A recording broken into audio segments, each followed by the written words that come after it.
വടക്കൻ കേരളത്തിലെ വാർത്താവിശേഷങ്ങളുമായി മുഹമ്മദ് അസ്ലം കൂടി ചേരുന്നുണ്ട്. അസ്ലം, നമ്മൾ കണ്ടതാണ് തിരൂരിൽ വൈകി പോളിംഗ്. കോഴിക്കോട് സൗത്തിലെ പയ്യാനക്കലാണെങ്കിലും ചെറിയ രീതിയിലൊരു സംഘർഷമുണ്ടായിരുന്നു. അപ്പോൾ ആ രീതിയിൽ കൂടിയാണ് വടക്കൻ കേരളത്തിൽ പോളിംഗ് പുരോഗമിച്ചത്. ഏത് രീതിയിലായിരുന്നു പോളിംഗ് ശതമാന കണക്കുകളൊക്കെ ലാസ്റ്റ് പുറത്തേക്ക് വരുമ്പോൾ? മനുഷ്യ പൊതുവെ സമാധാനപരമായിരുന്നു പോളിംഗിൽ പോലും ചില സ്ഥലങ്ങളിൽ അവസാന ഘട്ടങ്ങളിൽ ചില സംഘർഷങ്ങളിലേക്ക് പോയിട്ടുണ്ട്. പയ്യാനക്കലിൽ വിനിഷ സൂചിപ്പിച്ച പോലെ തന്നെ ഇപ്പോൾ നാദാപുരത്തെ രണ്ട് തലങ്ങളിൽ വനിതാ ബൂത്ത് ഏജന്റ് അടക്കം 2 UDF പ്രവർത്തകർക്ക് മർദ്ദനമേൽക്കുകയും ആശുപത്രിയിൽ ആവുകയും ചെയ്തിട്ടുണ്ട്. അതോടൊപ്പം അത്തരം ചില സംഭവങ്ങൾ പറവണ്ണയിൽ ഇപ്പോഴും പോളിംഗ് തീർന്നിട്ടില്ല. അത് മാറ്റി നിർത്തി കഴിഞ്ഞാൽ പൊതുവെ സമാധാനപരമായിരുന്നു. മാത്രമല്ല വലിയ തോതിലുള്ള പോളിംഗ്. പക്ഷേ മലബാറിലെ പോളിംഗ് എടുക്കുമ്പോൾ ചില കൗതുകകരമായ കാര്യങ്ങൾ കൂടിയുണ്ട്. അതായത് കഴിഞ്ഞ വർഷം വരെ കമ്പയർ ചെയ്യുമ്പോൾ കണ്ണൂരിൽ ഒരുപക്ഷെ LDFന്റെ കോട്ടയായ കണ്ണൂരിൽ 1.78% കുറവുണ്ടായി എന്നുള്ളതാണ്. കേരളത്തിലുടനീളം പോളിംഗ് ശതമാനം കൂടുമ്പോൾ SIRന്റെ കൂടി പശ്ചാത്തലത്തിൽ കൂടിയാണെങ്കിൽ പോലും പോളിംഗ് ശതമാനം കൂടുമ്പോൾ കണ്ണൂരിൽ മാത്രം കുറഞ്ഞു. കോഴിക്കോടാണെങ്കിൽ 0.63% വർധനവുണ്ടായി. മലപ്പുറത്ത് 3.91%, ഏകദേശം 4% പോളിംഗ് ആണ് കൂടിയിരിക്കുന്നത്. കാസർഗോഡ് ഏകദേശം 3%, 2.98%, വയനാട് 2.13%, പാലക്കാട് 2.71%. ഇങ്ങനെ ശരാശരി 2% പോളിംഗ് കണ്ണൂർ ഒഴികെയുള്ള ജില്ലകളിൽ തന്നെ കൂടിയപ്പോൾ കണ്ണൂരിൽ മാത്രമാണ് കുറഞ്ഞെന്നുള്ളതാണ് പ്രധാനപ്പെട്ട കാര്യം. അതേസമയം തന്നെ 2 മുന്നണികളും അത് ഏറ്റവും കൂടുതൽ ഒരുപക്ഷെ UDFനെ സംബന്ധിച്ചോളം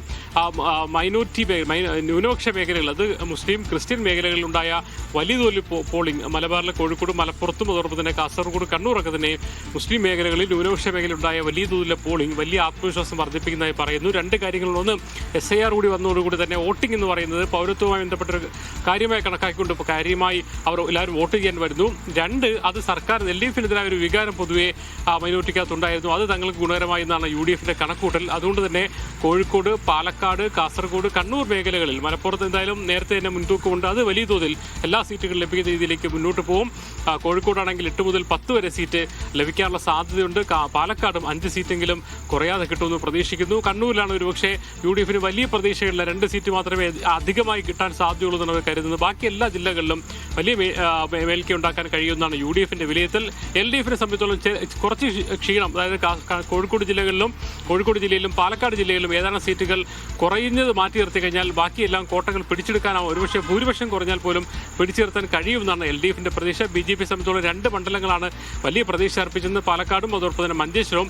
ആ രണ്ടിടങ്ങളിൽ കഴിഞ്ഞ ദിവസം ഉണ്ടായ വിവാദങ്ങൾ ഉൾപ്പെടെയുള്ള കാര്യങ്ങൾ അവരുടെ ക്യാമ്പിലും ചെറിയ മ്ലാനത ഉണ്ടാക്കിയിട്ടുണ്ട്. എന്തായാലും വലിയ പ്രതീക്ഷ ഇപ്പോഴും അവർ വെച്ചു പുലർത്തുന്നുണ്ട്. എന്തായാലും ഒരു കാര്യം ഉറപ്പാണ്, വലിയ തോതിലുള്ള പോളിംഗ് ഉണ്ടായിരിക്കുന്നു. കണ്ണൂരിൽ പോളിംഗ് കുറഞ്ഞിരിക്കുന്നത് ആരെ ബാധിക്കും എന്നുള്ളത് കൂടി അറിയേണ്ടതുണ്ട്. എന്തായാലും ആര് ഭരണത്തിൽ വരും എന്നതിൽ വളരെ കൃത്യമായി തന്നെ പാലക്കാട് മുതൽ കാസർഗോഡ് വരെയുള്ള 60 മണ്ഡലങ്ങളിൽ ആരായിരിക്കും 40 സീറ്റെങ്കിലും നേടുക എന്നതനുസരിച്ചായിരിക്കും ആരായിരിക്കും ഭരണത്തിൽ വരിക എന്ന് തീരുമാനിക്കുക. നിലവിൽ 37 സീറ്റുകൾ LDFനുണ്ട്. അത് 23 സീറ്റുകൾ മാത്രമാണ് UDFനുള്ളത്. അത് തിരിച്ചു ആക്കാൻ 37 മുതൽ 40 വിശദാംശങ്ങൾ പങ്കുവച്ചു.